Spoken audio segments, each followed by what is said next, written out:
오늘의 이야기, 똥장수 갑돌이가 천하의 명의가 된 사연입니다. 옛날 옛적 한양 도성밖 10리쯤 떨어진 곳에 이름 없는 작은 마을이 하나 있었습니다. 그 마을 어귀에는 해가 채 뜨기도 전, 새벽 이슬이 풀잎에 맺히기도 전에 가장 먼저 하루를 시작하는 사내가 있었으니 그의 이름은 갑돌이었습니다. 성은 김씨요, 이름은 갑돌이라 김갑돌. 이름만 들어도 어찌나 구수하고 친근한지 마치 갓 지어낸 보리밥 냄새가 나는 듯하지 않습니까? 갑돌이의 직업은 바로 마을의 뒷간을 책임지는 똥장수였습니다.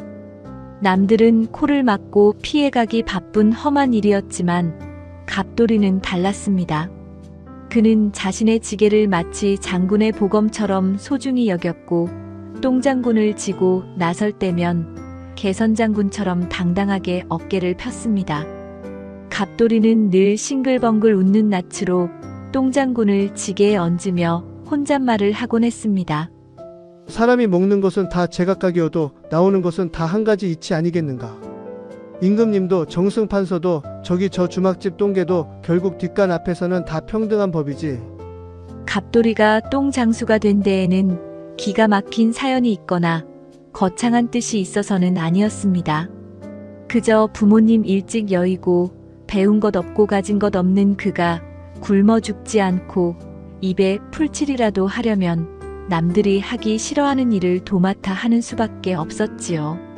하지만 10년이면 강산도 변한다는데 똥지게를 진 지 어언 15년이 넘어가니 갑돌이에게는 남들이 알지 못하는 기이한 능력이 하나 생겼습니다.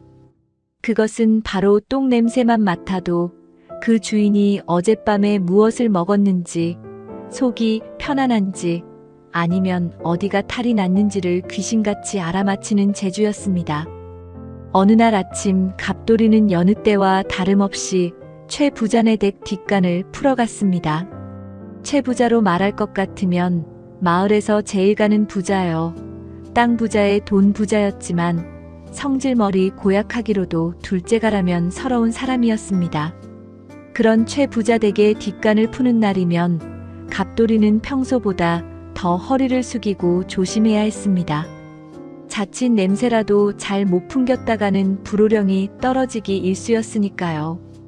헌데 그날따라 최 부자 댁 분위기가 심상치 않았습니다. 대문을 들어서는데 하인들이 발을 동동 구르며 안절부절 못하고 안채에서는 최 부자의 고함 소리가 담장을 넘어 마당까지 쩌렁쩌렁 울려 퍼지는 것이 아니겠습니까? 아니, 용하다는 의원들은 다 어디 간 게야? 내 딸이 죽어가는데 돌팔이들만 데려다 놓으면 다란 말이냐? 당장 가서 명의를 구해오지 못해? 최 부자의 외동딸 꽃분이 아씨가 며칠째 시름시름 앓아누워 물 한 모금 넘기지 못한다는 소문은 갑돌이도 익히 들어 알고 있었습니다. 용하다는 의원들이 줄을 서서 진맥을 하고 비싸다는 약재를 산더미처럼 다려 먹였지만 아씨의 병세는 차도가 없었지요. 갑돌이는 남의 집 우안에 괜히 끼어들었다가 봉변이나 당할까 싶어 숨을 죽이고 뒷간으로 향했습니다. 조용히 똥장군에 내용물을 퍼담으려던 찰나 갑돌이의 코끝에 아주 묘하고 시큼한 냄새가 스쳤습니다. 그것은 평소 최 부자댁 식구들의 배설물 냄새와는 확연히 달랐습니다. 갑돌이는 저도 모르게 고개를 갸웃거리며 중얼거렸습니다. 이거 참 이상하네. 이거 마치 덜 익은 감을 식재로 삼켰다가 체했을 때 나는 냄새랑 상한 곶감을 먹고 탈이 났을 때 나는 냄새가 섞여 있는데, 게다가 이 거무튀튀한 빛깔을 보니 뱃속에 뭔가 꽉 막혀서 내려오지를 못하는 게 분명하구만. 갑돌이는 그저 혼잣말로 중얼거린 것이었으나 마침 뒷간 옆을 지나가던 칠칠이 놈이 그 소리를 듣고 말았습니다. 칠칠이는 최 부자댁 마당새로 귀가 얇고 입이 싸기로 소문난 녀석이었지요. 칠칠이는 갑돌이의 말을 듣자마자 눈이 휘둥그레지더니 다짜고짜 갑돌이의 지게를 붙잡고 소리쳤습니다. 이복의 갑돌이, 자네 지금 뭐라 그랬나? 뱃속에 뭐가 막혔다고? 그게 정말인가? 갑돌이는 깜짝 놀라 손사래를 쳤습니다. 아, 아니네. 나는 그저 똥 냄새가 하도 고약해서. 하지만 칠칠이는 이미 갑돌이의 말을 듣지 않았습니다. 그는 곧장 안채로 달려가 최 부자에게 고해 바쳤습니다. 마님, 주인 어르신 찾았습니다. 명의를 찾았습니다요. 저기 뒷간 풀어온 갑돌이가 똥 냄새만 맡고도 아씨의 병을 척척 알아맞힙니다. 뱃속에 뭐가 막혀서 그렇다고 아주 귀신같이 읊어대는데 그 눈빛이 예사롭지가 않습니다요. 지푸라기라도 잡고 싶은 심정이었던 최 부자는 그 말을 듣자마자 버선발로 뛰어나왔습니다.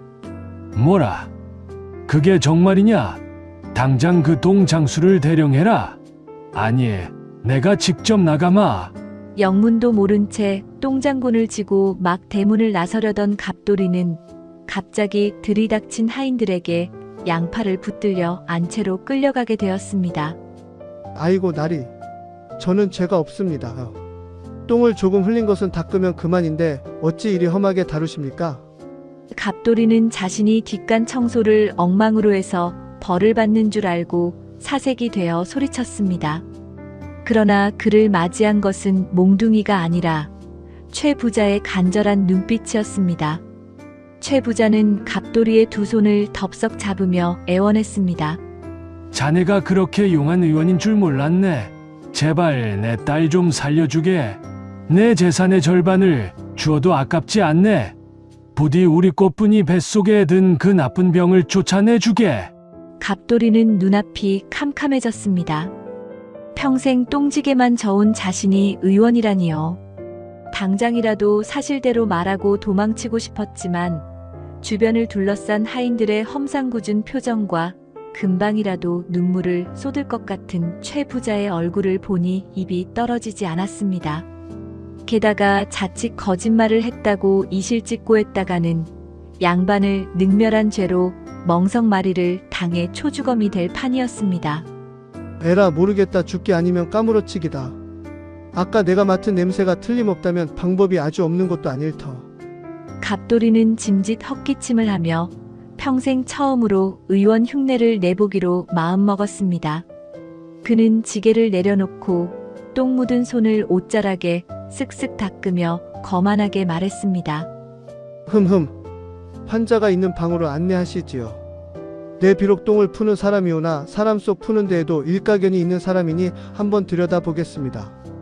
그렇게 똥장수 갑돌이는 얼떨결에 천하의 명의로 둔갑하여 꽃분이 아씨의 방으로 들어서게 되었으니 이것이 바로 갑돌이 인생을 뒤바꿀 기상천외한 사건의 시작이었습니다. 방 안으로 들어선 갑돌이는 숨이 턱하고 막히는 것만 같았습니다. 방 안은 한여름 찜통더위 저리 가라 할 정도로 후끈한 열기로 가득 차 있었고 약탕기에서 뿜어져 나오는 씁쓸음한 한약 냄새와 꽃분이 아씨의 식은땀 냄새 그리고 알 수 없는 병마의 기운이 뒤섞여 코를 찔렀기 때문입니다. 비단 금침 위에 누워있는 꽃분이 아씨는 과연 소문대로 절세미인이라 할 만했으나 지금은 그 고운 얼굴이 백지장처럼 하얗게 질려있고 입술은 바짝 타들어가 있어 보는 이로 하여금 안타까움을 자아냈습니다.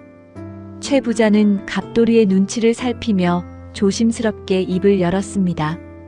의원님, 제 딸아이의 상태가 어떠한지요? 그동안 용하다는 의원들이 다녀갔지만 도통차도가 없어 이 아비의 속이 새카맣게 타들어가고 있습니다. 최 부자의 목소리는 물기에 젖어 떨리고 있었습니다. 갑돌이는 짐짓 심각한 표정을 지으며 뒷짐을 지고 방 안을 천천히 거닐었습니다. 사실 맥을 짚을 줄도 모르고 침을 놓을 줄도 모르는 그가 할 수 있는 것이라고는 그저 킁킁거리며 냄새를 맡는 것뿐이었습니다. 하지만 이를 알 리 없는 최 부자와 하인들은 갑돌이의 걸음걸이 하나, 숨소리 하나에도 귀를 기울이며 마른 침을 삼켰습니다. 갑돌이는 아씨의 머리맡으로 다가가 슬쩍 코를 들이밀었습니다. 아까 뒷간에서 맡았던 그 시큼하고 떫은 냄새가 아씨의 숨결에서 더욱 진하게 풍겨왔습니다. 옳거니 내 코가 틀리지 않았어. 이것은 분명 덜 익은 땡감을 잘못 먹어 속에 탈이 난 것이여. 그것도 한두 개가 아니라 아주 씨를 말릴 작정으로 먹어치운 개지. 갑돌이는 속으로 쾌재를 불렀으나 겉으로는 짐짓 엄숙한 표정을 유지하며 고개를 절레절레 흔들었습니다. 그 모습에 최 부자의 가슴이 철렁 내려앉았습니다. 아니, 왜 그러십니까? 혹시 가망이 없는 것입니까? 최 부자가 울먹이며 매달리자 갑돌이는 헛기침을 크게 한번 하고는 낮고 굵은 목소리로 말했습니다. 험. 가망이 없는 것은 아니나 병의 뿌리가 아주 깊고도 고약한 곳에 자리를 잡았습니다. 아씨의 뱃속에 거대한 돌덩이 같은 것이 꽉 들어차기에 흐름을 막고 있군요. 그 말에 최 부자는 무릎을 탁 쳤습니다. 아이고, 맞습니다. 맞아. 의원님 말씀이 100번 1000번 지당하십니다.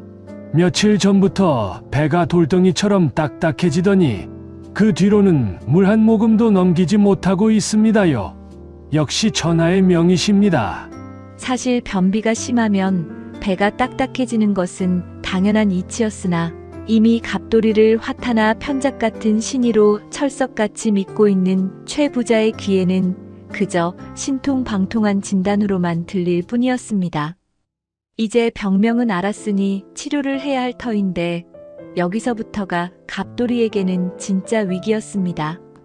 의술을 배운 적이 없으니 약을 지을 줄도 모르고 침을 놓을 혈자리도 알 턱이 없었으니까요.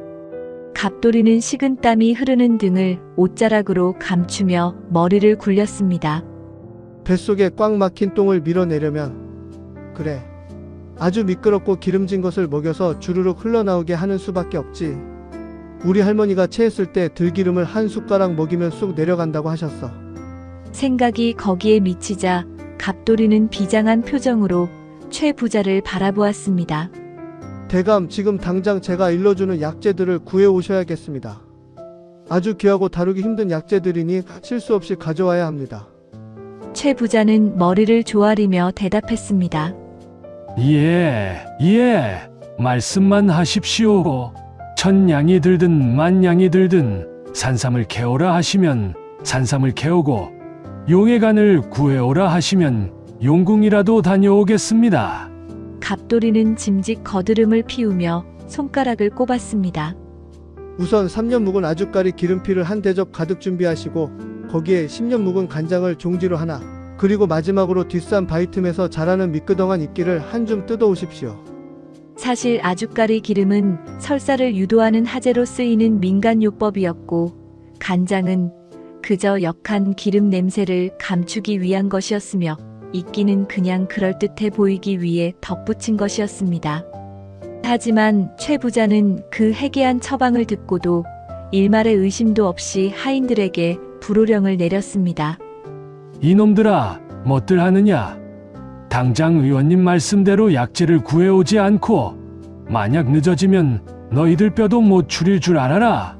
하인들이 우르르 몰려나가고 방 안에는 다시 무거운 정막이 감돌았습니다. 갑돌이는 아씨의 얼굴을 훔쳐보았습니다. 열에 들떠 가쁜 숨을 몰아쉬는 아씨가 안쓰럽기도 했지만 한편으로는 자신의 이 엉터리 처방이 잘못되어 아씨가 더 잘못되기라도 하면 제 목이 달아날 것이라는 공포가 엄습해왔습니다. 아이고 내 팔자야. 똥지게나 지고 살았으면 맘이나 편했을 것을 무슨 부귀영화를 누리겠다고 의원 흉내를 내서 이 고생인가. 갑돌이가 속으로 신세 한탄을 하고 있을 때 밖에서 하인들의 다급한 발소리가 들려왔습니다. 마님, 가져왔습니다요. 아주까리 기름이랑 묵은 간장, 그리고 이끼까지 다 구해왔습니다. 하인들이 헐레벌떡 들어와 쟁반 위에 놓인 것들을 바치자 갑돌이는 짐짓 전문가처럼 냄새를 맡아보고 고개를 끄덕였습니다. 좋소. 아주 상태가 좋은 약재들이구려. 이제 이것들을 잘 배합하여 신비의 탕약을 만들 터이니 다들 물러가 계시오. 비법이 새어나가면 약효가 떨어지는 법이니. 최 부자와 하인들을 모두 방 밖으로 내보낸 갑돌이는 떨리는 손으로 아주까리 기름에 간장을 섞고 이끼를 대충 으깨어 넣었습니다. 보기만 해도 구역질이 날 것 같은 검고 번들거리는 액체가 완성되었습니다. 갑돌이는 마른 침을 꿀꺽 삼키며 아씨의 상체를 조심스럽게 일으켜 세웠습니다. 아씨, 이것은 쓴 약이 아니라 달콤한 꿀물이니 눈 딱 감고 한숨에 들이키셔야 합니다. 그래야 뱃속에 있는 나쁜 돌덩이가 쑥 빠져나갑니다. 의식을 잃은 듯했던 아씨가 갑돌이의 목소리에 희미하게 눈을 떴습니다. 몽롱한 눈빛이었지만 살고 싶다는 간절함이 엿보였습니다. 갑돌이는 숟가락으로 그 정체불명의 기름을 떠서 아씨의 입으로 가져갔습니다. 아씨는 냄새에 미간을 찌푸리면서도 갑돌이의 부축을 받아 억지로 기름을 목구멍으로 넘겼습니다. 한 숟가락, 두 숟가락. 그렇게 한 대접을 거의 다 비웠을 때였습니다. 갑돌이는 아씨를 다시 눕히고 땀에 젖은 이마를 닦아주며 초조하게 반응을 기다렸습니다. 밖에서는 최 부자가 문살에 귀를 대고 숨죽여 기다리고 있었고 마당의 하인들도 숨소리조차 내지 못하고 있었습니다. 시간은 거북이 걸음처럼 더디게만 흘러갔습니다. 촛불이 반쯤 타들어갔을 무렵 갑자기 아씨의 뱃속에서 천둥치는 소리가 들려오기 시작했습니다. 꾸르르, 꾸르르르, 쾅. 그것은 마치 잠자던 용이 깨어나는 소리와도 같았고 꽉 막힌 둑이 터지기 직전의 굉음과도 같았습니다. 아씨의 창백했던 얼굴이 순식간에 붉게 달아오르며 식은 땀이 비 오듯 쏟아졌습니다. 갑돌이는 올 것이 왔음을 직감하고 벌떡 일어나 문을 박차고 소리쳤습니다. 대감, 지금입니다. 어서 요강을, 아니 요강으로는 안 됩니다. 큰 대야를 가져오십시오. 그리고 아무도 들어오지 못하게 하십시오. 갑돌이의 다급한 외침에 문 밖에서 대기하던 하녀들이 큰 대야를 들고 뛰어들어왔고 갑돌이는 황급히 방을 빠져나와 문을 닫았습니다. 문이 닫히자마자 방 안에서는 천지가 개벽하는 듯한 소리와 함께 아씨의 긴 신음소리가 터져나왔습니다. 마당에 서 있는 갑돌이의 등줄기에는 식은 땀이 냇물처럼 흘러내렸습니다. 성공인가? 아니면 이대로 아씨가 기진맥진하여 쓰러지기라도 한다면. 최 부자는 사시나무 떨듯 떨며 문고리를 잡고 어쩔 줄을 몰라 했습니다. 그렇게 영겁 같은 시간이 흐르고 방 안에 소란이 잦아들 무렵 방문이 스르르 열리며 헬쑥해진 얼굴의 하녀가 비틀거리며 걸어 나왔습니다. 그녀의 손에는 천으로 덮인 묵직한 대야가 들려 있었습니다. 최 부자가 득달같이 달려가 물었습니다. 어떠냐? 우리 딸은 어떠냐? 하녀는 감격에 겨운 목소리로 그러나 냄새 때문에 코를 막으며 대답했습니다. 대감, 아씨께서 속을 다 비워내셨습니다요. 그 속에 감시가 한 바가지는 쏟아져 나온 것 같습니다. 그 말을 듣는 순간 갑돌이는 다리에 힘이 풀려 그 자리에 주저앉고 말았습니다. 하늘이 도왔는지 조상님이 도왔는지 똥장수 갑돌이의 엉터리 처방이 기적을 만들어낸 것이었습니다. 하지만 이것으로 끝이 아니었습니다. 아씨의 병은 나았으나 이제 갑돌이는 명이라는 무시무시한 탈을 쓰고 살아가야 하는 더 큰 난관에 봉착하게 된 것이었으니까요. 최 부자댁에는 그야말로 잔치상이 벌어졌습니다. 꽃분이 아씨가 쾌차했다는 소식에 최 부자는 덩실덩실 어깨춤을 추며 곳간 문을 활짝 열어젖혔습니다. 소를 잡고 돼지를 잡는 고소한 냄새가 담장을 넘어온 마을을 뒤덮었고 동네 사람들은 너나 할 것 없이 몰려와 갑돌이의 신통함을 칭송했습니다. 갑돌이의 앞에는 임금님 수라상 부럽지 않은 진수성찬이 차려졌습니다.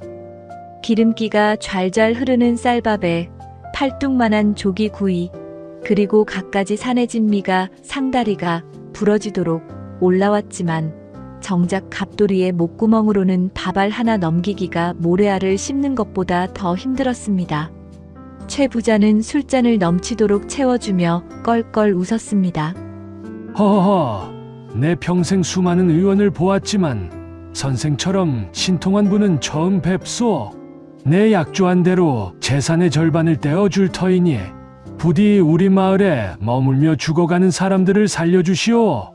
그 말은 갑돌이에게 축복이 아니라 사형 선고나 다름없었습니다. 똥냄새나 맡고 살던 자신이 의원 노릇이라니 하루 이틀은 운 좋게 넘길지 몰라도 꼬리가 길면 잡히는 법 아니겠습니까? 갑돌이는 식은땀을 흘리며 손사래를 쳤습니다. 아닙니다.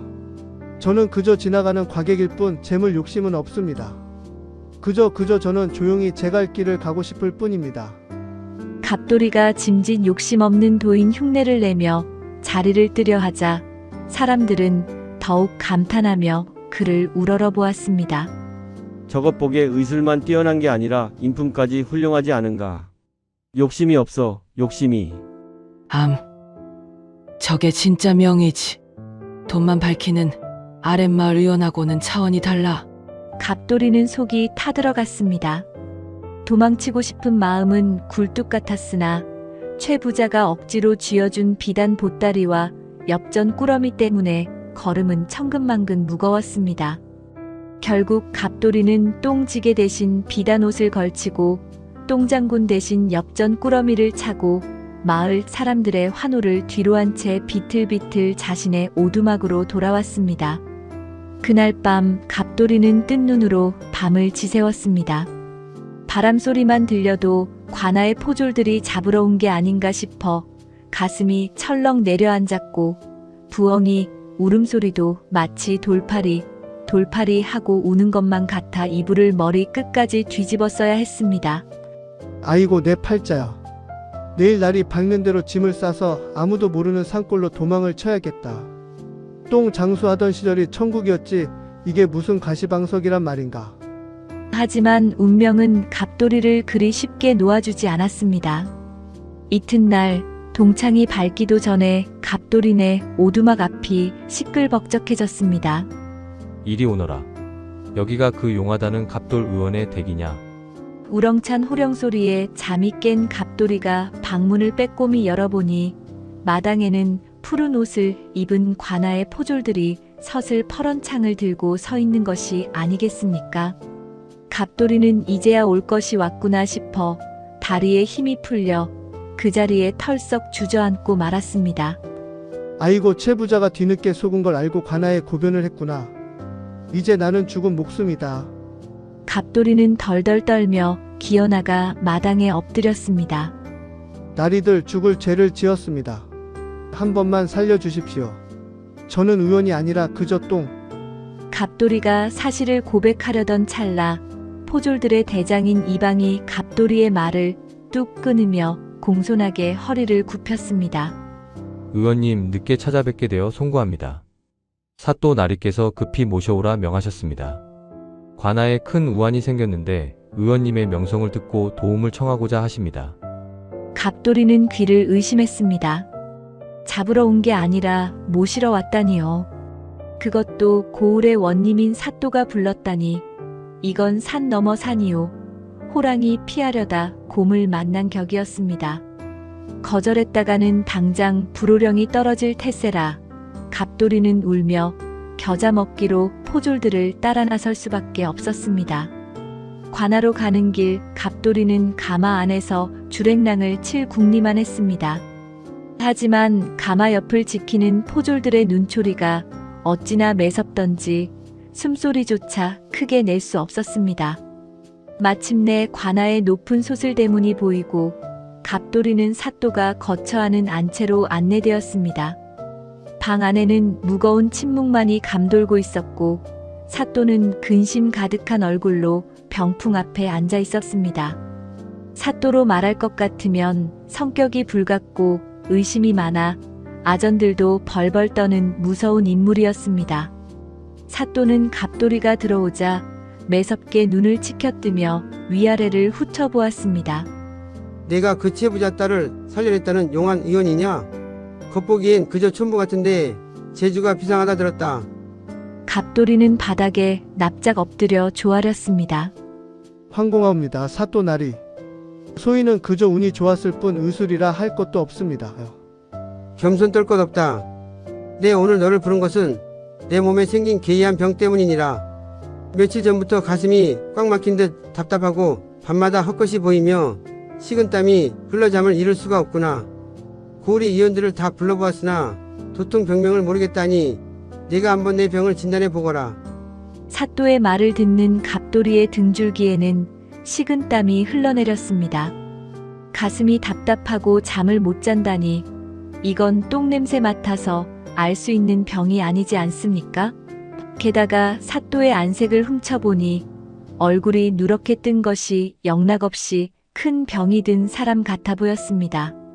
하지만 갑돌이의 예민한 코가 이번에도 뭔가 이상한 낌새를 채챘습니다. 방 안에서는 묵직한 약 냄새 사이로 아주 미세하게 식초 냄새 같은 시큼한 냄새와 묘하게 비린내가 섞여나고 있었습니다.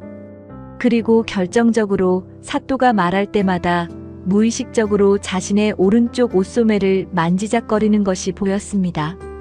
이상하다. 병이 든 사람치고는 눈빛이 너무 형형한데? 그리고 저 옷소매에서는 왜 연냄새가 날까? 갑돌이는 사또의 병이 몸의 병이 아니라 마음의 병 혹은 숨기고 있는 비밀에서 비롯된 것임을 직감했습니다.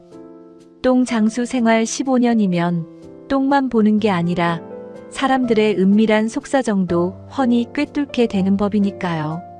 갑돌이는 용기를 내어 고개를 들었습니다. 사또 날이 진맥을 하기 전에 한 가지 여쭙겠습니다. 혹시 최근에 아주 아끼시던 귀한 물건을 잃어버리지 않으셨습니까? 그 말에 사또의 눈동자가 심하게 흔들렸습니다. 아니, 내가 그것을 어찌... 사또는 황급히 입을 다물었으나 당황한 기색이 역력했습니다. 사실 사또는 며칠 전 임금님께 진상하기 위해 준비해둔 황금 두꺼비를 도둑 맞았던 것입니다. 그 사실이 알려지면 파직을 당할까 두려워 병이 났다고 거짓말을 하고 누워 있었던 것인데 이 총구석 의원이 대뜸 그 정곡을 찌른 것이었습니다. 사또는 헛기침을 하며 주변의 아전들을 물렸습니다. 그는 모두 물러가거라. 내 이명희와 단둘이 할 말이 있다. 방 안에 단둘이 남게 되자 사또는 갑돌이 앞으로 바짝 다가앉으며 목소리를 낮췄습니다. 내가 귀신은 귀신이로구나. 그래, 내 사실대로 말하마. 임금님께 바칠 황금 두꺼비가 감쪽같이 사라졌다. 내 방 안 깊숙한 곳에 숨겨두었는데 밤사이에 발 달린 듯 없어졌단 말이다. 이것을 찾지 못하면 내 목이 달아날 판이니 내가 의술이 아닌 신통력으로 그 범인을 찾아낼 수 있겠느냐? 갑돌이는 기가 찼습니다. 병을 고쳐달라더니 이제는 도둑을 잡아달라니요. 이건 명의가 아니라 무당이나 포도대장이 해야 할 일이었습니다. 하지만 여기서 못한다고 했다가는 비밀을 안죄로 옥살이를 하거나 쥐도 새도 모르게 처형당할 것이 뻔했습니다. 갑돌이는 살 길을 찾기 위해 필사적으로 머리를 굴렸습니다. 범인을 찾으려면 시간을 벌어야 한다. 그리고 도둑은 분명 이 관아 안에 있다. 외부에서 침입한 흔적이 없다면 사또의 방을 자유롭게 드나들 수 있는 측근일 테지. 갑돌이는 짐짓 심각한 표정으로 천장을 올려다보며 중얼거렸습니다. 범인의 기운이 관아의 담장을 넘지 못했습니다. 아직 이 안에 있군요. 사또의 얼굴에 화색이 돌았습니다. 오, 역시. 그래, 범인이 누구냐? 당장 그놈을 잡아 주리를 틀어야겠다. 하지만 날이 지금 당장 범인을 지목하면 그놈이 발뺌을 할 것입니다. 증자가 없으니까요. 저에게 하룻밤만 시간을 주십시오. 제가 기도를 올려 범인이 제 발로 걸어 들어오게 만들겠습니다. 사또는 갑돌이의 제안을 흔쾌히 받아들였습니다. 좋다. 내 너를 믿으마. 오늘 밤 내가 범인을 잡을 수 있도록 관아의 별채를 내어줄 터이니 부디 신통력을 발휘해다오. 그렇게 갑돌이는 관아의 으슥한 별채에 갇히게 되었습니다. 문 밖에는 포졸들이 겹겹이 에워싸고 지키고 있었으니 도망은 꿈도 꿀 수 없었습니다. 밤은 깊어가고 달빛만이 창호지 문을 통해 희미하게 스며들었습니다. 갑돌이는 방구석에 쭈그리고 앉아 머리를 싸매고 끙끙 앓았습니다. 아이고 똥 장수 팔자 도망가려다 제명에 못 죽게 생겼네. 범인을 내가 어떻게 잡는단 말인가. 무당도 아니고 탐정도 아닌데. 날이 밝으면 사또가 칼을 들고 들이닥칠 텐데 이제 꼼짝없이 죽었구나. 죽었어. 갑돌이는 절망에 빠져 혼잣말로 계속 중얼거렸습니다. 아이고 이놈의 팔자야 똥이나 푸고 살걸. 칠칠 맞은 입이 방정이지 이제 다 끝장이다. 이복의 저승사자 양반. 나 좀 얌전하게 데려가 주소. 그런데 그때였습니다. 갑돌이의 그 한탄 섞인 중얼거림이 때마침 별채 마루 밑을 지나가던 누군가의 귓가에는 청천벽력 같은 소리로 들렸으니 이것이야말로 하늘이 돕는 기막힌 우연의 시작이었습니다. 칠흑 같은 어둠이 내려앉은 관아의 별채, 촛불마저 가물거려 위태로운 그곳에서 갑돌이는 바닥을 치며 통곡하고 있었습니다. 제 딴에는 소리가 새어나가지 않게 입을 틀어막고 우느라 끙끙거리는 소리가 났지만 그 한탄 섞인 중얼거림은 고요한 밤 공기를 타고 마루 밑 쥐새끼도 알아들을 만큼 또렷하게 흘러나왔습니다. 아이고 이놈의 칠칠 맞은 입이 문제로구나. 문제야. 그저 똥이나 묵묵히 풀 것이지 왜 쓸데없이 아는 체를 해서 이 사단이 났단 말인가. 아 원통하다. 칠칠아. 너는 어찌하여 그 말을 퍼뜨려서 나를 이 지경으로 만들었느냐. 그런데 공교롭게도 지금 이 시각 별채 마루 밑에 숨죽이고 엎드려 동태를 살피던 도둑의 이름이 바로 관아의 이방을 모시는 하인 칠성이었습니다.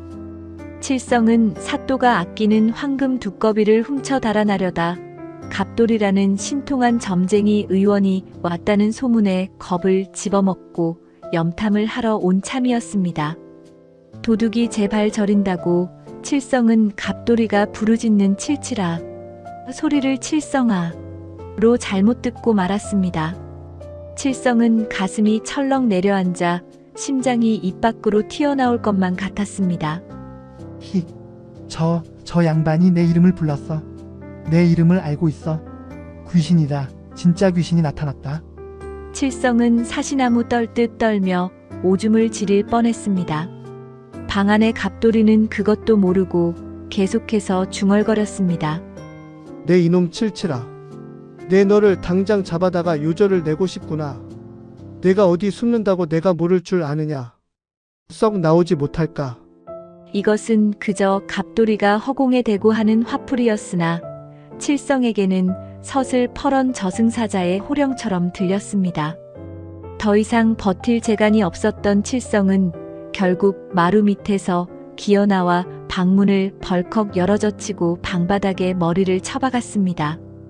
의원님, 아니 도사님, 죽을 죄를 지었습니다. 제발 목숨만은 살려주십시오.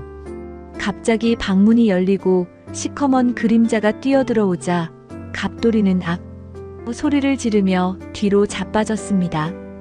아이고, 이제 진짜 저승사자가 왔구나 하고 기절하려는 찰나 자세히 보니 웬 사내 하나가 넙죽 엎드려 싹싹 빌고 있는 것이 아니겠습니까?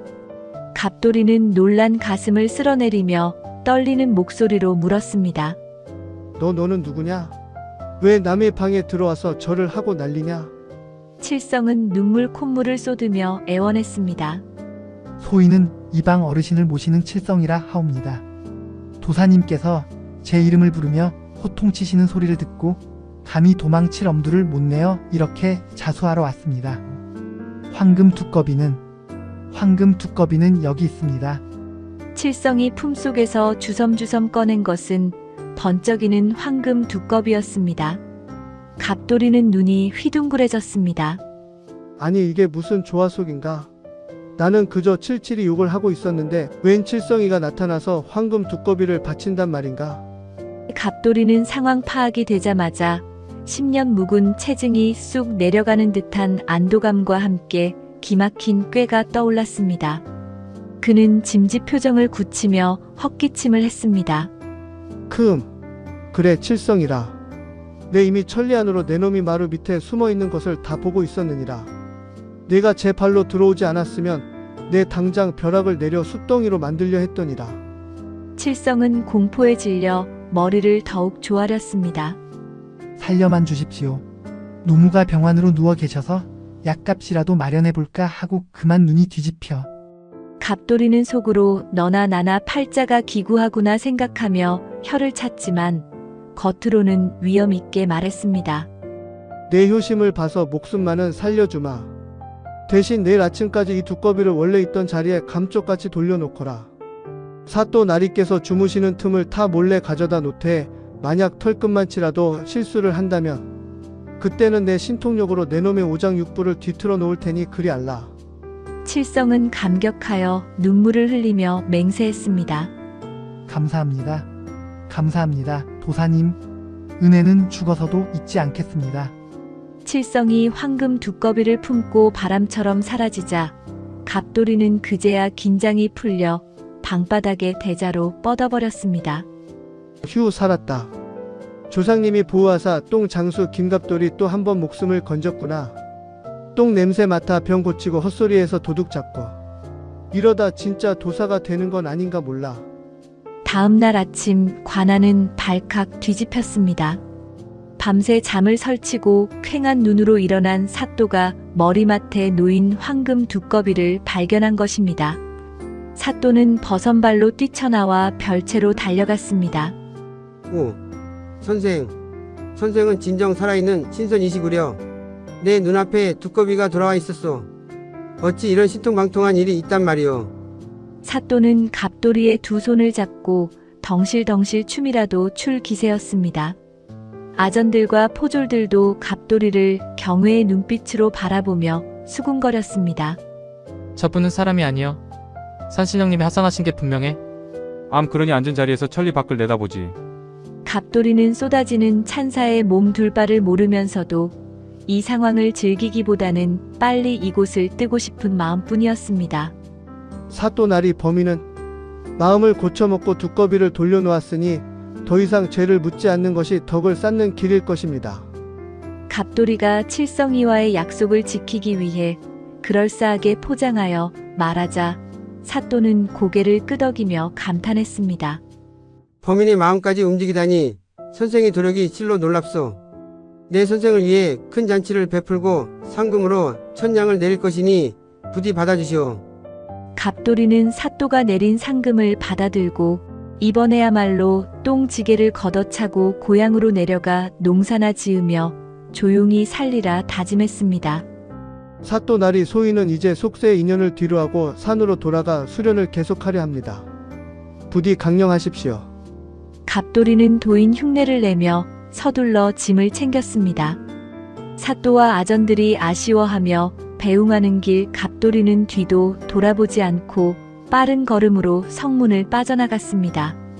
성문을 나서자마자 갑돌이는 다리에 힘이 풀려 주저앉고 싶었지만 혹시라도 사또가 마음이 변해 다시 잡으러 올까봐 집신이 닳도록 걷고 또 걸었습니다. 그렇게 산 넘고 물 건너 며칠을 도망쳐 이제는 아무도 자신을 모르는 낯선 고을에 도착했다고 생각했을 때였습니다. 한적한 주막에 들러 국밥 한 그릇을 시켜놓고 숨을 돌리고 있는데 주막 안의 분위기가 심상치 않았습니다. 보부상 차림의 사내들이 모여 앉아 심각한 표정으로 이야기를 나누고 있었습니다. 이복에 들었나? 한양에 계신 정승대감 마님께서 백약의 무효한 꾀질에 걸리셨다네. 그뿐인가? 임금님께서도 그 소식을 듣고 천하의 명이란 명의는 다 불러들이라 하셨다는데 고칠 사람이 없어서 난리라는구먼. 갑돌이는 나와는 상관없는 일이지 생각하며 국밥을 한 숟가락 뜨려는데 옆에 앉아있던 노인이 갑자기 갑돌이의 소매를 덥석 잡는 것이 아니겠습니까? 갑돌이는 깜짝 놀라 국밥을 엎을 뻔했습니다. 아니 어르신 왜 이러십니까? 노인은 퀭한 눈으로 갑돌이를 뚫어지게 쳐다보더니 쉰 목소리로 속삭였습니다. 자네 몸에서 아주 귀한 냄새가 나는구먼. 평범한 사람이 아니야. 혹시 소문으로만 듣던 그 똥 장수 명의가 아니신가? 갑돌이는 심장이 멎는 줄 알았습니다. 여기까지 소문이 퍼졌을 줄이야. 갑돌이는 황급히 고개를 저었습니다. 사람 잘못 보셨습니다. 저는 그저 지나가는 소장수입니다. 하지만 노인은 잡은 손을 놓지 않고 더욱 바짝 다가앉았습니다. 거짓말 말게 내 코는 못 속여. 자네 옷에 밴 그 희미한 아주까리 기름 냄새와 사또 나리의 향락 냄새가 섞여 있지 않은가? 자네가 바로 최부자 딸을 살리고 황금 두꺼비를 찾은 그 양반이지? 주막 안의 모든 시선이 순식간에 갑돌이에게 꽂혔습니다. 보부상들이 눈을 번뜩이며 자리에서 일어났습니다. 뭐라고? 그 용하다는 명의가 여기 계시다고. 아이고 의원님, 제발 저린 병 좀 고쳐주십시오. 내 딸이 시집을 못 가서 화병이 났는데 처방 좀 해주죠. 순식간에 아수라장이 된 주막, 갑돌이는 국밥 그릇을 내팽개치고 뒷문으로 주랭랑을 쳤습니다. 사람 살려. 나는 의원이 아니라고. 나는 똥 장수라고. 갑돌이는 산속으로 도망치며 울부짖었지만 운명의 수레바퀴는 그를 더 높은 곳, 더 위험한 곳으로 끌고 가고 있었습니다. 며칠 후 깊은 산속 토굴에 숨어 칡뿌리를 캐먹으며 연명하던 갑돌이 앞에 화려한 관복을 입은 관군들이 들이닥쳤습니다. 그들의 손에는 임금님의 명령이 적힌 교지가 들려 있었습니다. 어명이다. 천하의 명예 긴갑돌은 즉시 입궁하여 정승대감의 병을 고치도록 하라. 만약 이를 거역하거나 도망치려 하면 3대를 멸할 것이다. 갑돌이는 그 자리에 털썩 주저앉아 멍하니 하늘만 올려다보았습니다. 최부자 딸의 변비, 사또의 도둑맞은 두꺼비까지는 어찌어찌 운으로 해결했다지만 이번에는 나라의 기둥인 정승대감의 병이라니요. 게다가 실패하면 3대가 멸한다는 어명이라니. 갑돌이의 눈앞에 돌아가신 할머니, 아버지, 어머니의 얼굴이 주마등처럼 스쳐 지나갔습니다. 아이고 똥 장수 주제에 너무 높이 날아올랐구나. 이제는 떨어질 일만 남았는데 바닥이 보이지 않는 낭떠러지로구나. 포승줄에 묶여 가마에 태워진 갑돌이, 흔들리는 가마 안에서 그는 체념한 듯 눈을 감았습니다. 한양으로 가는 길은 멀고도 험했습니다. 하지만 진짜 험한 일은 궐문 안으로 들어서는 순간부터 시작될 것이라는 것을 갑돌이는 뼛속 깊이 직감하고 있었습니다. 한양 도성의 육중한 성문이 열리고 갑돌이가 탄 가마는 마치 호랑이 아가리 속으로 들어가는 토끼처럼 궁궐 깊숙한 곳으로 빨려 들어갔습니다. 눈을 들어보니 기와 지붕은 하늘을 찌를 듯 솟아있고 단청은 눈이 부시게 화려하였으나 갑돌이의 눈에는 그 모든 것이 저승의 풍경처럼 서늘하게만 보였습니다. 궁궐 안에는 숨소리 하나 들리지 않을 만큼 엄숙한 정적이 흐르고 있었고 마주치는 궁녀나 내시들의 표정조차 돌부처처럼 굳어있어 갑돌이의 오금을 더욱 저리게 만들었습니다. 마침내 가마가 멈춘 곳은 정승대감이 머물고 있는 별채 앞이었습니다. 마당에는 하얀 가운을 입은 어이들이 수십 명이나 모여 웅성거리고 있었는데 그들은 촌티가 줄줄 흐르는 갑돌이가 내리자마자 경멸 어린 시선으로 쏘아보았습니다. 저자가 그 소문의 똥 장수란 말인가? 쯧쯧, 나라꼴이 어찌 되려고 천한 것을 불러들여 대감마님의 옥체를 맡긴단 말인가? 두고 보시게. 진맥은커녕 대감마님 얼굴만 보고도 기절초풍하여 자빠질 테니. 어이들의 비웃음이 비수처럼 꽂혔지만 갑돌이는 대꾸할 기력조차 없었습니다. 그때 방문이 열리고 늙은 내관이 나와 갑돌이를 불렀습니다. 의원은 들라 하신다. 갑돌이는 떨리는 다리를 부여잡고 방 안으로 들어섰습니다. 방 안은 대낮인데도 두꺼운 커튼이 쳐져 있어 어두컴컴했고 약탕기 끓이는 매캐한 연기가 자욱했습니다. 그리고 그 안쪽 화려한 비단 이불더미 속에 앙상하게 말라빠진 노인이 누워 있었으니 그가 바로 일인지야 만인지상이라는 정승 대감이었습니다. 정승의 몰골은 말이 아니었습니다. 얼굴은 누렇게 떠서 해골 같았으나 이상하게도 배만은 산만하게 부풀어 올라 당장이라도 터질 것만 같았습니다. 옆에 앉아있던 임금님이 근심 가득한 얼굴로 입을 열었습니다. 내가 그 용하다는 갑돌이더냐? 과인의 아끼는 신하가 알 수 없는 병으로 죽어가고 있다. 배가 불러오고 숨이 가빠지는데 천하의 약을 다 써도 소용이 없구나. 내가 이 병을 고친다면 천금을 내릴 것이나 만약 고치지 못한다면 내 놈의 목을 베어 성문에 걸 것이다. 임금님의 서리빨 같은 호령에 갑돌이는 바닥에 머리를 찌으며 엎드렸습니다. 성은이 망극하옵니다. 소인 힘 닿는 데까지 살펴보겠사옵니다. 갑돌이는 기어서 정승의 곁으로 다가갔습니다. 어이들이 매섭게 감시하는 가운데 갑돌이는 떨리는 손을 내밀어 진맥을 하는 신용을 했습니다.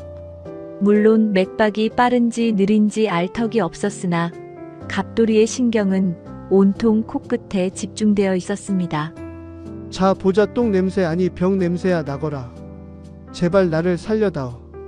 갑돌이가 정승의 코앞에 코를 갖다 대고 킁킁거리자 뒤에서 지켜보던 어이들이 기가 막히다는 듯 혀를 찼습니다.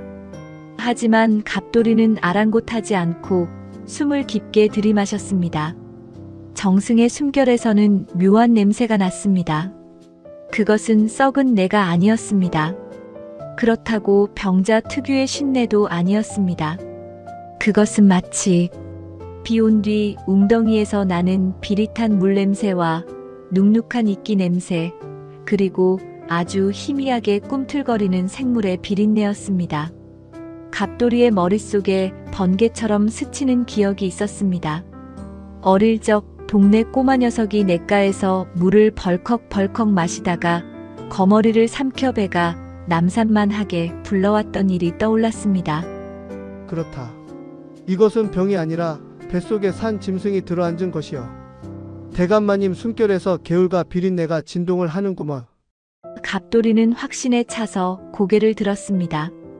전하 그리고 대감마님, 소인이 보기에는 마님의 뱃속에 아주 커다란 손님이 들어와 계십니다. 손님이라니? 그게 무슨 해괴한 소리냐? 임금님이 되묻자 갑돌이는 침을 꼴깍 삼키고 말을 이었습니다.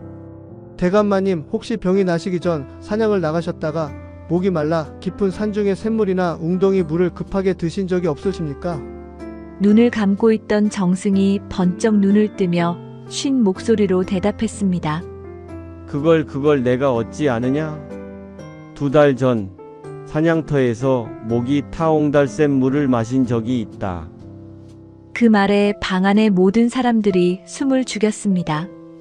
어이들의 눈이 휘둥그레졌습니다.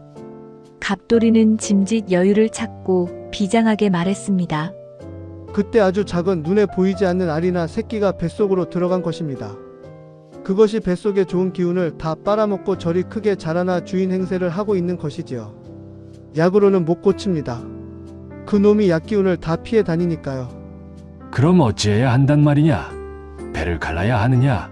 임금님이 다급하게 묻자 갑돌이는 고개를 저었습니다. 아닙니다. 녀석이 제 발로 기어 나오게 만들어야 합니다. 지금 당장 아주 숯불에 잘 구운 기름기가 잘잘 흐르는 닭고기 5마리와 독한 소주 1병 그리고 아주 긴 명주실을 준비해 주십시오. 어의 중 우두머리가 나서서 소리쳤습니다. 전하, 저놈이 미쳤습니다. 죽어가는 환자에게 기름진 고기와 술이라니요? 당장 저놈을 끌어내야 합니다. 하지만 임금님은 지푸라기라도 잡는 심정으로 손을 들어 어이를 제지했습니다. 시끄럽다. 하라는 대로 해보자. 내겐 저 사람의 눈빛이 예사로워 보이지 않는다. 잠시 후 고소한 닭고기 굽는 냄새가 방 안을 가득 채웠습니다. 갑돌이는 정승을 엎드리게 하고 입을 벌려 그 아래에 닭고기 접시를 놓았습니다. 그리고 명주실 끝에 닭고기 조각을 묶어 정승의 목구멍 깊숙이 넣었다 뺐다를 반복하며 중얼거렸습니다. 나오너라. 맛있는 고기다. 뱃속은 답답하지 않느냐? 방 안의 모든 사람들이 마른 침을 삼키며 그 기이한 광경을 지켜보았습니다.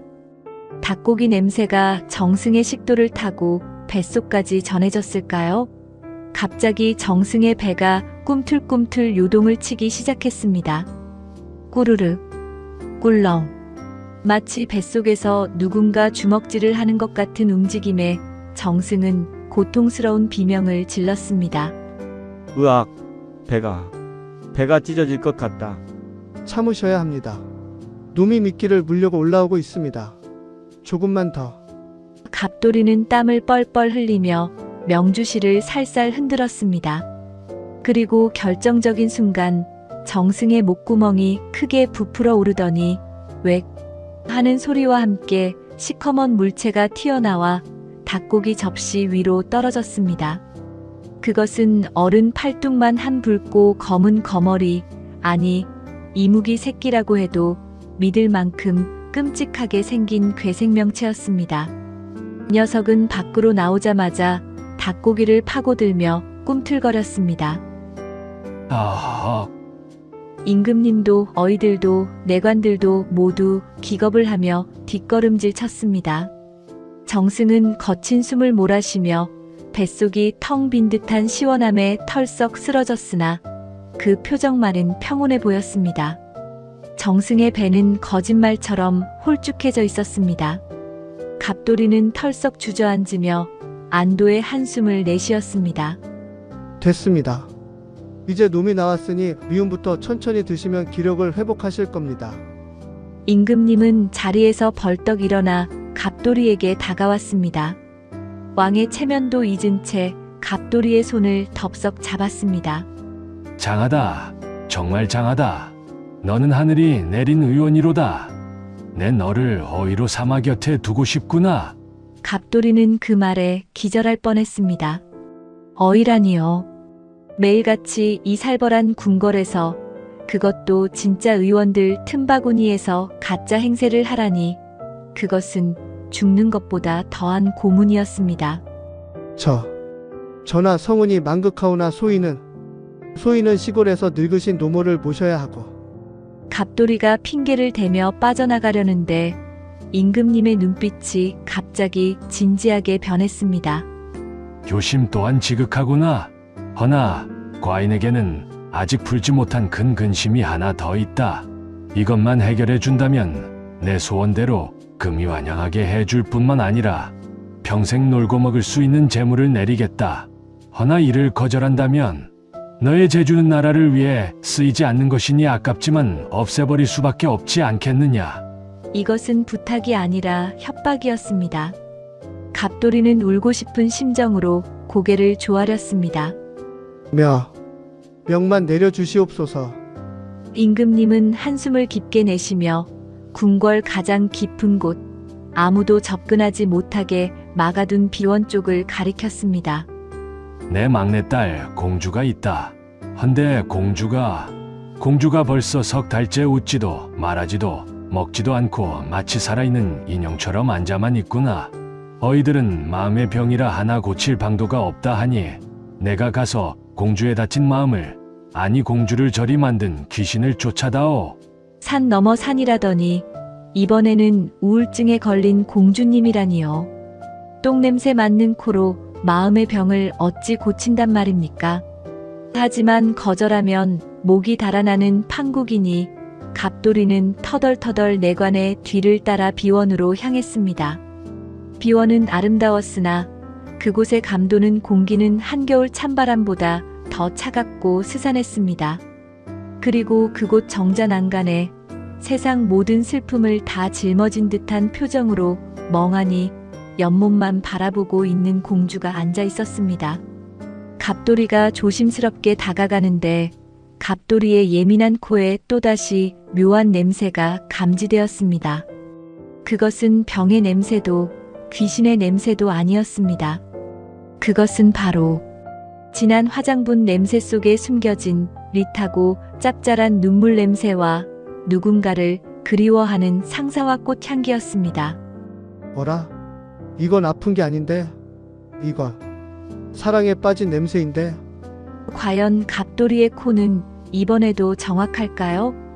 갑돌이는 주위를 둘러보며 아무도 듣지 못하게 내관과 궁녀들을 저만치 물러나게 했습니다. 그리고는 공주에게 한 걸음 더 다가가 목소리를 아주 낮게 깔고 속삭였습니다. 마마의 병은 약탕기에서 달인 쓴 약으로는 고칠 수 없습니다.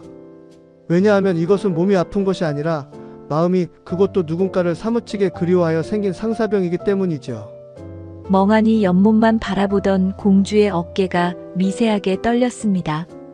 공주는 천천히 고개를 돌려 갑돌이를 바라보았습니다. 그 눈동자는 깊은 우물처럼 슬펐으나 자신의 속마음을 들켰다는 놀라움으로 일렁이고 있었습니다. 내가 그것을 어찌 알았느냐? 내 마음속에 부는 바람을 내가 어찌. 공주의 목소리는 가을 낙엽처럼 바스락거렸습니다. 갑돌이는 빙그레 웃으며 코를 톡톡 두드렸습니다. 소희는 냄새로 세상을 보는 사람입니다. 마마에게서는 진한 그리움의 향기가 납니다. 혹시 담장 너머에서 들려오던 피리 소리의 주인을 마음에 품으셨는지요? 아니면 지난 연애 때 스치듯 보았던 어느 선비님을 잊지 못하시는 것인지요? 공주는 얼굴을 붉히며 고개를 떨구었습니다. 그리고는 아주 작은 목소리로 털어놓았습니다. 지난 봄 궁궐 담장 보수 공사를 하러 왔던 젊은 석수장이를 보았다. 땀 흘리며 일하는 그 정직한 눈빛을 잊을 수가 없구나. 하지만 나는 궁궐에 갇힌 새여. 그는 이름도 모르는 백성이니 이 마음을 어찌할꼬? 신분이 하늘과 땅 차이인 사랑이라 이루어질 수 없음을 알기에 병이 난 것이었습니다. 갑돌이는 무릎을 탁 쳤습니다. 병의 원인을 알았으니 처방은 나온 셈이었습니다. 갑돌이는 곧장 임금님에게 달려가 납작 엎드려 아뢰었습니다. 전하, 공주마마의 병을 고칠 비방을 찾아냈사옵니다. 하오나 이 처방은 아주 파격적이고 기이하여 전하께서 넓은 아량으로 허락해 주셔야만 효험을 볼 수 있습니다. 그것이 무엇이냐? 내 딸만 살릴 수 있다면 내 나라의 절반이라도 떼어줄 수 있다. 어서 말해보라. 공주마마의 병은 심화, 즉 우울함이 꽉 막혀 생긴 것이니 꽉 막힌 담장을 헐어야 낫습니다. 궁궐 담장을 보수했던 장인들을 불러 모아 공주마마께서 그들이 일하는 활기찬 모습을 보시게 하면 막혔던 기운이 뚫리고 입맛이 돌아올 것입니다. 임금님은 고개를 갸웃거렸으나 갑돌이의 신통함을 이미 경험한 터라 즉시 명령을 내렸습니다. 며칠 뒤 비원 근처 담장 공사가 다시 시작되었고 수소문 끝에 공주가 마음에 두었던 그 젊은 석수장이도 다시 불려왔습니다. 공주는 정자에 앉아 먼 발치에서 그 석수장이가 건강하게 일하는 모습을 지켜보았습니다. 비록 말 한마디 섞을 수 없는 먼 거리였으나 그가 살아 숨쉬는 모습을 보는 것만으로도 공주의 창백했던 볼에는 홍조가 돌기 시작했습니다. 공주는 그날 저녁 3달 만에 처음으로 미음을 한 그릇 비웠고 다음 날에는 엷은 미소까지 되찾았습니다. 이를 지켜보던 임금님은 기쁨의 눈물을 흘렸습니다. 오, 실로 놀랍도다. 내 놈의 처방이 죽어가던 내 딸을 살렸다. 내 너에게 약속한 대로 큰 상을 내리고 너를 내의원 수석 어의로 임명하노라. 하지만 갑돌이는 화들짝 놀라 손사래를 쳤습니다. 아이고 전하, 당치도 않은 말씀이옵니다. 소희는 똥 냄새나 맡던 천한 놈이라 궁궐의 고귀한 향기를 감당할 수가 없습니다. 게다가 제 코가 워낙 예민하여 벼슬 아치들이 아니 나라실의 복잡한 냄새를 맡으면 머리가 아파서 제명에 못 살 것입니다. 부디 소인을 고향으로 보내주십시오. 갑돌이가 은근슬쩍 벼슬살이의 고단함을 냄새에 빗대어 거절하자 임금님은 껄껄 웃으며 그 뜻을 받아주었습니다. 내 뜻이 좀 그렇다면 어쩔 수 없지. 대신 평생 써도 다 못 쓸 재물을 내릴 테니 고향에 가서 편안히 살거라. 그렇게 갑돌이는 금이 환영하게 되었습니다. 하사받은 비단과 엽전을 수레에 가득 싣고 고향 마을로 돌아오니 마을 어기부터 풍물패가 울리고 동네 잔치가 벌어졌습니다. 아이고, 이게 누구여? 천하의 명의 김갑돌 선생 아니신가? 최 부자가 맨발로 뛰어나와 갑돌이를 맞이했고 칠칠이도 넙죽 절을 올렸습니다. 갑돌이는 똥지개를 다시 지지는 않았습니다. 대신 마을 어귀에 기와집을 짓고 가끔씩 찾아오는 환자들의 냄새를 맡아주며 유유자적 살았습니다. 배 아픈 사람에게는 매실차를, 머리 아픈 사람에게는 국화차를 권하는 정도의 소소한 처방이었지만 사람들은 그것을 신비한 비방이라 여기며 따랐습니다. 그리고 갑돌이는 가끔 달이 밝은 밤이면 마당 평상에 누워 자신의 코를 쓰다듬으며 이렇게 중얼거리곤 했답니다. 세상만사 냄새 맡아보면 별거 없지. 임금님 똥이나 내 똥이나 냄새는 다 구수한 거 아니겠는가. 그저 속 편하고 마음 편한 게 제일이지. 똥 장수로 시작하여 천하의 명의가 되었으나 결국 평범한 촌부의 삶이 가장 향기롭다는 것을 깨달은 갑돌이의 이야기, 밤바람에 실려오는 구수한 흙내음처럼 오래오래 전해져 내려오고 있답니다.